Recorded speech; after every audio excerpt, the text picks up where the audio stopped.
When your car braking system, the rotors specifically, let's say if you have a hung up caliper and they overheat the brakes, you should never reuse the rotors or the pads. Perfect example, this is the same car. This was a caliper that did not freeze up. This one did. You can, not only the color difference, they can warp, and sometimes even if they don't warp, they can have hairline cracks, stress cracks from that tremendous amount of heat that it's not designed for.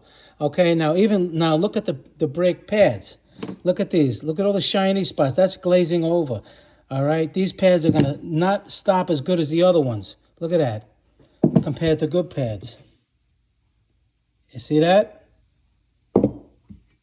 They have almost like a little rough texture, not a shiny texture like that. That's glazed over.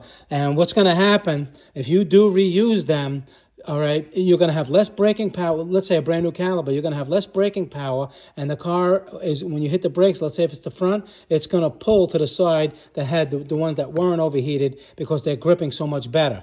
Okay, the ones that are overheated are going to work much harder, and they're going to stay about 100 degrees hotter, and that's not good. It's going to put wear and tear on the braking system. I've seen that the brake fluid would boil a little bit right near that caliper when it was overheating. I've seen that, and when that happens, you have a spongy brake pedal, and it's extremely dangerous. So when you have an overheated caliper sticking and making the rotor smell, that smells like clutch material, if you guys know what I mean, with the manual transmission, same material is used in the brake pads.